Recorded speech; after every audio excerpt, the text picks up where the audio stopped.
பொதுவா பேய் படங்கள் அப்படின்னாவே த்ரில்லருக்கு எப்பவுமே பஞ்சம் இருக்காது. ஏன்னா, பேய்கள் எப்பவுமே வந்து அங்க இருக்கிறவங்கள வந்து பயமுறுத்திட்டே இருக்கும். இதனாலேயே படங்கள் வந்து ரொம்ப சூப்பரா, இன்ட்ரஸ்டிங்கா எடுத்துட்டு போற பல படங்கள் இருக்கு. அந்த வகையில காஞ்சனா, அரண்மனை வந்து மக்கள் மத்தியில வந்து ரொம்ப பிரபலமான படம். மக்கள் மனசுல நீங்கா இடம் பிடிச்ச படங்கள்ல இந்த 2 படமும் எப்பவுமே மறையாத அளவுக்கு சூப்பரான ஒரு 2 படத்த குடுத்திருந்தாங்க. அந்த வகையில பல பேய் படங்கள் வந்து இணையணும்னு ட்ரை பண்ணிட்டு இருக்காங்க. ஸோ அந்த மாதிரி ஒரு பேய் படம் தான் 7G த டார்க் ஸ்டோரி அப்படின்ற ஒரு படம். ரீசென்ட்டா வெளிவந்த இந்த படத்தில வந்து சோனியா அகர்வால் வந்து நடிச்சிருக்காங்க. ஸ்மிருதி வெங்கட் வந்து ஒரு மெயின் ரோல்ல நடிச்சிருக்காங்க. அதுக்கப்புறம் பார்த்தீங்கன்னா, சித்தார்த் விபின் இவர் தான் இந்த படத்தோட மியூசிக் டைரக்டர் மற்றும் இந்த படத்தோட வில்லனா வந்து நடிச்சிருக்காரு. இந்த படங்கள்ல வந்து எல்லா பேய் படங்களும் பார்த்தீங்கன்னா, ஒருத்தவங்கள ஏதோ ஒரு காரணத்துக்காக கொன்னு இருப்பாங்க. அவங்க வந்து இன்னொருத்தவங்க உடம்புல போய் பழி வாங்குவாங்க. இதுதான் கான்செப்ட்டா இருக்கும். இந்த படத்துலயும் அப்படிதான். ஆனா, இதுல வந்து டைரக்ட்டா ஃபர்ஸ்ட் ஹாஃப் ஃபுல்லாவே வந்து பார்த்தீங்கன்னா, அந்த வீட்ல இருக்கிறவங்கள மட்டுமே பேய் வந்து பயமுறுத்திட்டு இருக்கு.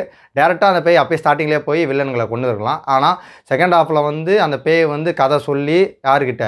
ஹீரோயின் கிட்ட கதை சொல்லி, கதை முடிஞ்சதுக்கப்புறம், அதுக்கப்புறம் போய் ஹீரோயின கொஞ்சம் யூஸ் பண்ணி வில்லன்கள வந்து கொல்லுது. இதில என்ன ஒரு இன்னொரு முக்கியமான விஷயம்னா, இந்த ஹீரோயின் இருக்காங்க பார்த்தியா ஸ்மிருதி வெங்கட், அவங்க ஹஸ்பண்ட் வந்து பெங்களூருக்காக ஒரு விஷயத்துக்காக போயிருப்பாரு. அவர் ரிட்டர்ன் வந்திருப்பாரு. வந்துட்டு இந்த மாரி பேய வந்து நேர்லயே பார்த்துருப்பாரு. பேய நேர்ல பார்த்துட்டு, யாராவது வீட்ல ஒரு குழந்தையும், ஒரு லேடீஸையும் யாராவது விட்டு போவாங்களான்னு பார்த்தா, கண்டிப்பா யாரும் விட்டு போமாட்டாங்க. ஆனா இந்த படத்தில அவர் வந்து கொஞ்சம் சூப்பரா பண்ணியிருப்பாரு. என்னன்னா, 2 பேரையும் விட்டுருவாரு.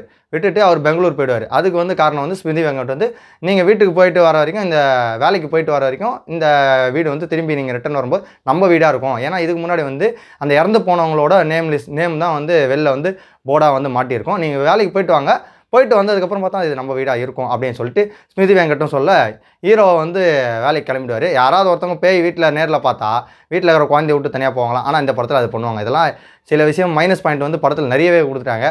அதேமாரி சோனியா அகர்வால் பேயா நடிச்சிருக்காங்க. அவங்களோட ரோல் என்னவோ அது பக்காவா பண்ணியிருக்காங்க. இவங்க 2 பேரையும் விட முக்கியமா அந்த 2 குழந்தைங்க சூப்பரா பண்ணியிருக்காங்க. அதுக்காக இந்த படத்த பார்க்கலாம். இந்த படத்த வந்து நல்லா பேக் போனா வந்து தாங்கிட்டு இருக்கிறது யாருன்னு பார்த்தீங்கன்னா, மியூசிக் தாங்க. மியூசிக் வந்து இல்லன்னா இந்த படம் சுத்தமா கிடையாது. பேய் சீன்ஸ்லாம் வந்து ரொம்ப பயமுறுத்துறதுக்கு ட்ரை பண்ணியிருக்காங்க. ஆனா எதுவும் பெருசா ஒர்க் அவுட் ஆன மாரி எனக்கு தெரியல. அதனால தான் இந்த படம் ஒரு ஆவரேஜ் மூவியா அப்படின்னு வந்து கேட்டா, கண்டிப்பா ஒரு ஆவரேஜ் மூவின்னு சொல்லுவேன். 2 மணி நேரம் 20 நிமிஷம் இந்த படம். என்டர்டெயின்மென்ட்காக தாராளமா இந்த படத்த வந்து நீங்க பார்க்கலாம், தியேட்டர்ல போயிட்டு. மத்தபடி படத்துல வந்து ரொம்ப பெருசா சுவாரஸ்யமாலாம் இருக்காது. ஒரு ஆவரேஜ் மூவி, ஒரு 2 மணி நேரம் என்டர்டெயின்மென்ட் கிடைக்கணும் அப்படின்னா, இந்த படத்த போய் தாராளமா பார்க்கலாம். நெறைய பேரு ஹார்ட் ஒர்க் பண்ணியிருப்பாங்க. அதுக்காக நெறைய பேர் ஒர்க் பண்ணியிருப்பாங்க. ஸோ அவங்களுக்காக இந்த படம் வந்து ட்ரை பண்ணி எடுத்ததுக்காக ஹிட் ஆகலனாலும், அவங்க ட்ரை பண்ணதுக்காக அவங்களுக்கு ஒரு அப்ரிஷியேட்டோட வெல்கம் பண்றேன்.